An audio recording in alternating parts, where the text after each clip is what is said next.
Good morning, Everytama. Halloween is over, but that won't stop me from posting a Halloween-themed video. Now, before we get into the video, I want it to be known that I had little to no choice as to how the outside of the build came out, so before you go commenting, that doesn't look like an Addams Family house at all. Believe me, I know. Let's get into it. Good morning, everybody. Oh, where's the music? I forgot to turn on the music. Good. Come on. Good morning, Red. Goddamn, no, this is the wrong playlist. Crawling in my skin. These wounds, they will not heal. Today, I want to build the Addams Family home, and I have a blueprint here, or rather, maybe a floor plan. It's not really a blueprint. It's quite confusing. So this is the Addams Family home that I want to try recreating today. So this build starts very different from my usual builds. Since I had a blueprint, instead of making the shape and then filling in the floor plan, I started this one by measuring and placing all the individual rooms. What you're seeing here is actually my third attempt at trying this because for some reason, the first time there was an issue with room clusters, whatever the fuck that is, and I guess that messed up the landscaping because the second time around, I couldn't connect the rooms because the ground wasn't flat. This floor plan, by the way, is fucking crazy. There are these giant rooms like the living room and the dining room, which I could never furnish if I tried, but the blueprint did have the furniture on it, so I luckily didn't have to think about anything and just followed the drawing. I'm thinking that the floor plan I was working off of must have been the plan for the set from the TV show because some rooms are not even furnished at all and there is a basement but no floor plan for the basement, even though I believe they do spend time in there in the show, so I really don't know what that's about. Also, the bigger rooms have next to no furniture in them, which I find strange because if I remember correctly, the Addams Family house is very well decorated with a ton of statues, wall art, rugs, and a whole bunch of other things that just don't show up in the blueprint. The only thing that does show up as I remember it is a bunch of statues in the corner of the living room where it just wouldn't be able to fit in the Sims, so even though that did check out, I sadly had to leave out some statues. Upstairs there are a bunch of bedrooms, which are all much more furnished than the downstairs, so that was a little easier. But it was when I started working on that I realized this was going to look nothing like the house from the show on the outside. There are stairs to the tower, but again, no floor plan, and if you thought, well, maybe you read the blueprints wrong, then I'm sorry to say that I even went into Photoshop to lay the second floor over the main floor using the stairs as a guide, and it unfortunately checks out.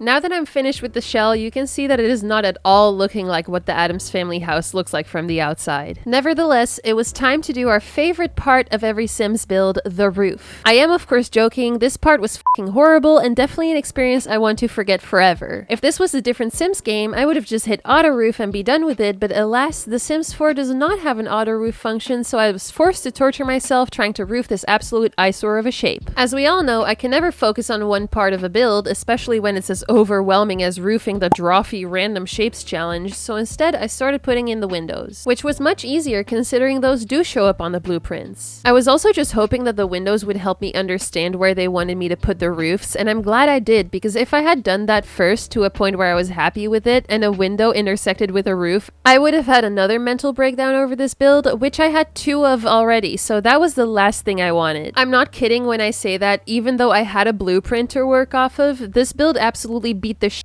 out of my brain. I don't want to say this is the hardest build I've ever done because it wasn't, but between having to start over 2 times, trying to understand the floor plan, and trying to roof this bitch, it's fair to say this build had me spiraling into insanity, and not in a quirky raw XD potato kind of way. After the windows, I did feel a bit more confident, so I switched back over to the roofs. I still think they look horrible, and I don't know if it's because of the shape of the build or because I live in a country where we all live in townhouses where the roof is basically just one large strip over like 5 houses, but I just did my best. Someone call Lil Simsy because this house needs some professional help. I think part of why it was so hard is because the house had so many weird bump outs, 2 of which were diagonal, so blending them was just absolutely not in the cards for this one. Another thing that made me think this floor plan was only for the inside set of the show is that the front of the house looks like the back of a house, but I am 100% sure that is not it because once again, this is exactly how it was in the drawing. I did change the tower a bunch of times to make it at least reminiscent reminiscent of the Addams Family house, but as you'll see in a bit, that did absolutely nothing at all. I tried my absolute best to make it look like a gothic mansion, but instead it ended up looking like a church designed by a confused AI if that AI was fed every picture of every church that wasn't built in Rome. I once again reverted to putting the windows in the second floor because the roof was making me want to pull all my hair out and sell it on the black market for cash that I would then use to pay someone to take this game away from me because it is causing me so much stress, but I just can't stop playing it. Saying that I play this game too much is probably an understatement. I seriously jumped out of bed at 6 a.m. this morning so I could build with the new pastel pop and clutter kits that just came out, which I am in love with, by the way. The pastel pop kit was made in collaboration with Plumbella, and I think it is absolutely amazing. It has this cool retro-ish early 2000s vibe that I absolutely love. I'm usually more of a 90s kid as far as aesthetics go, but this kit is so cool that I may just do an entire overhaul of my life to fit this vibe. At this point in the build, I'm kind of just experimenting with different ways to do the roof because even just trying to do a simple roof was not working for this. If I ever decided to renovate this build, which is very unlikely because this house stole my will to be a human roaming this earth, I would definitely redo the floor plan with the roof in mind. Or even better, I would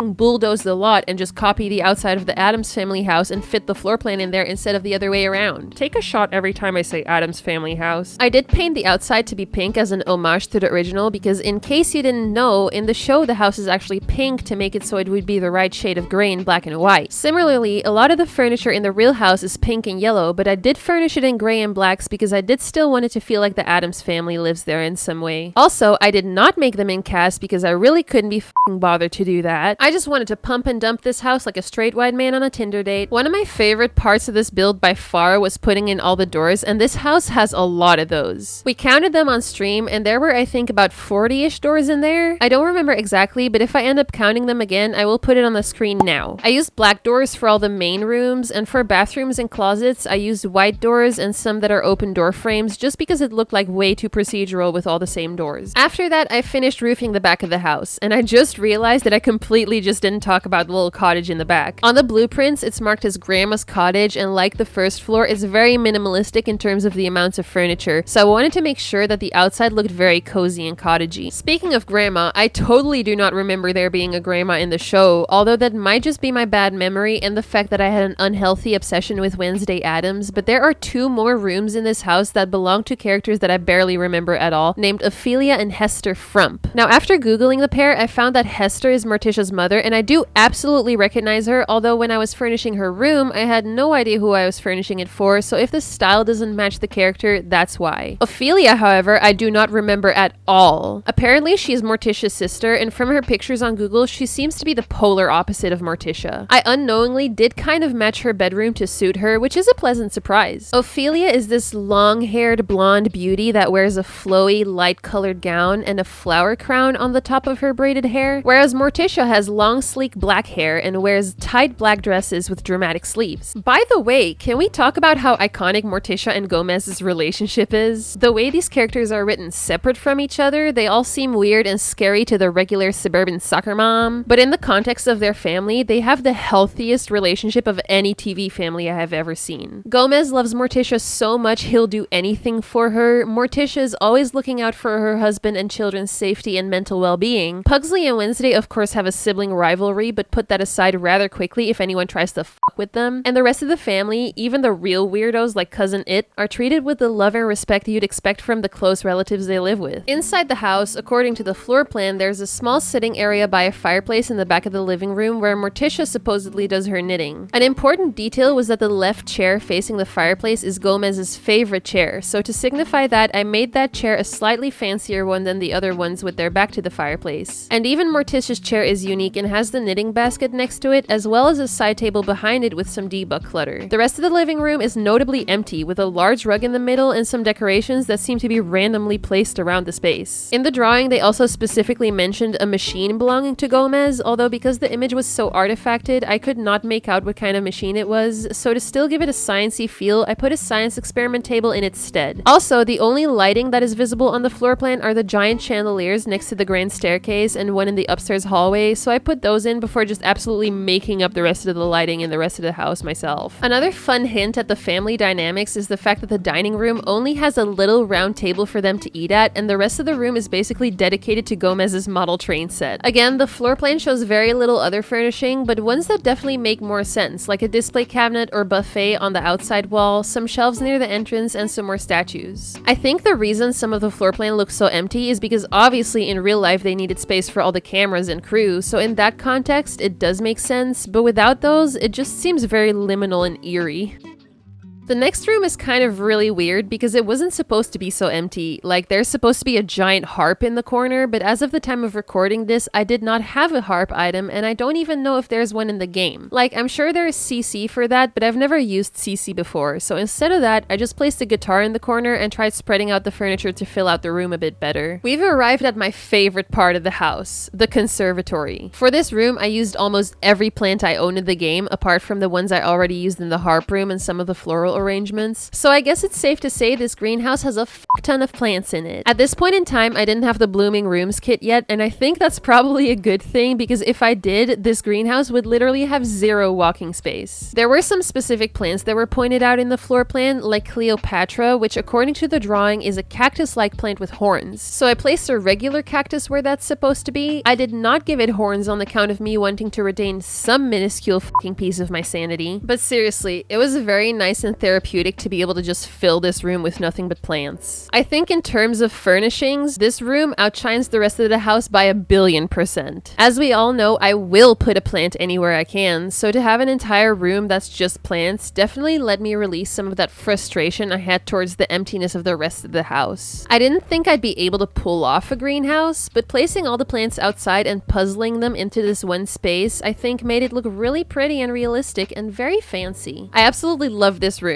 10 out of 10 would make again. Honestly, if I manage to keep Vinny the vine alive, I might consider building my own greenhouse in my future home if I ever get one. Sadly, the greenhouse is now finished and we have to move on to the rest of the house, which, like I said, was missing a lot of light, so I put in these cute sconces that I think really fit the gothic vibe. I started furnishing the servants' rooms, which are super empty, which made me a little sad, but also I didn't really remember the Addams family having servants, so maybe these rooms are like that simply because no one lives there. Although this house did not have a room for the thing, you know, the severed hand they had, so maybe one of these is his room? Next is Pugsley's playroom, which is obviously just a torture chamber. In my opinion, this is one of the better rooms in the house because the lack of furniture actually fucking makes sense. It is also the only room where they describe the walls, which are brick, and that really helped me get a vision for what this room should look like. It is also one of the less floor plan accurate rooms. Sadly, we don't have actual torture devices in the game, but I made do with what I had, and honestly, for a torture room, this was the least torturous room to me. I made sure to make it look as dirty as possible without making it look abandoned, because in the movie, which is not the show, but I'll still take inspiration from it because it is lore accurate, Pugsley spends a lot of time in there. Now the kitchen, I really just don't know what to say about this. It consists of 5 separate rooms, which I assume all have different functions, but on the floor plan, it's just an absolute clusterfuck of counters and cabinets. I did end up putting laundry machines in one of them, but really, it just seems like a very unnecessary amount of spaces for one kitchen. It has all the kitchen essentials like a stove, a sink, and a fridge, but for some reason, even though it is filled to the brim with cabinets, it still feels extremely empty to me. It only just occurred to me that this whole house lacks wall decorations, and that's probably because the floor plan obviously doesn't show any of that since it's a top-down view, so maybe that's why it feels so empty. I did try to fill up some space by putting in another fridge, but that felt really weird to me, so I decided not to do that. You may have noticed that the bathrooms and the guest room have no furniture in them at all, and that's because the blueprints show them as completely unfurnished. I could have tried to furnish them, but in the spirit of following the blueprints, I decided to leave them as is. I did put floors and walls in because they're not unfinished, just more barren than the view count on my videos. I also didn't put lights in them because I figured that if those rooms are vacant, they probably didn't bother to put fixtures in them. I moved on to Grandma's cottage, which didn't take much time considering the small amount of furniture in there, which isn't actually a bad thing in here because it is so small that it doesn't really need much to feel cozy. I did forget to put a broom outside, which I could have probably easily found in debug or even used that broom wall decoration from Laundry Day for it, but it's too late now. Hashtag no regrets. Upstairs, I started with Pugsley's bedroom. Most of these bedrooms are pretty small, so them not having a lot of furniture doesn't look so bad up here. Plus, some of them have closets, which I think adds a lot of character to a room. I imagine Pugsley doesn't spend a lot of time in here, seeing as how he has a whole playroom to himself downstairs, but despite that, he does have a toy chest up here, which I decided should should be the monster chest for obvious reasons. For the wall, I took inspiration from the striped shirt he wears, which I think makes this room look really nice. Next is Ophelia's room. Like I said, when I made this, I had no idea who Ophelia was, but I accidentally made it match her aesthetic perfectly with very light and soft colors and a floral print on the walls. On the other side is Hester's room, which I made more dark and classical looking, and I do think it's a nice room for an older woman, although I do think it could have done with a desk or a mirror to fill up some space, but it's not in the floor plan, so it's not in the build. The next room belongs to Cousin It. For those who don't know, Cousin It is basically just a mountain of hair that doesn't speak, so to me, he's very mysterious. I struggled a lot with this since I didn't know much about him, but I did know who I was making this room for. I made up this story in my mind that since he is a mute, he has a lot of things he wants to say, so I gave him an écritoire, which is just a fancy French word for desk, for him to write his memoirs. Next to that is Uncle Fester's room. Uncle Fester's this tall, creepy Dracula looking dude that is actually really sweet, so I made this room super bright and cheerful. I really just wanted this room to reflect his personality rather than his aesthetic, because honestly, it's just a funny contrast. Now the next room is not a bedroom, but Morticia and Gomez's private sitting room, and it's actually the only room in the house with a TV. I don't know why there's a TV in there. I honestly don't remember them ever watching TV, but I just do as the blueprint says. Obviously, this room is adjacent to their bedroom. Once again, this room is very barren. I did what I could with the wallpapers and the rugs to make it seem a little bit more furnished, but for two people who love each other very much, I would have expected a little more stuff in there, though maybe it's symbolic for their love being all they need. In the blueprint, the only thing that separates these rooms is a curtain, but the roof kept clipping, so I just used a large door frame instead of removing the walls. Wednesday's room is my absolute favorite bedroom in this house. It is different from the other rooms in that it's the only room with no color in there, since Wednesday is the hashtag emo girl of the Addams Family. There is a rocking chair in there where I assume Grandma or Hester or even Morticia reads her to sleep. All in all, this house does tell a story, which is impressive considering its lack of furniture. Anyway, that's it. The Addams Family home is finished, or at least as far as TV sets go.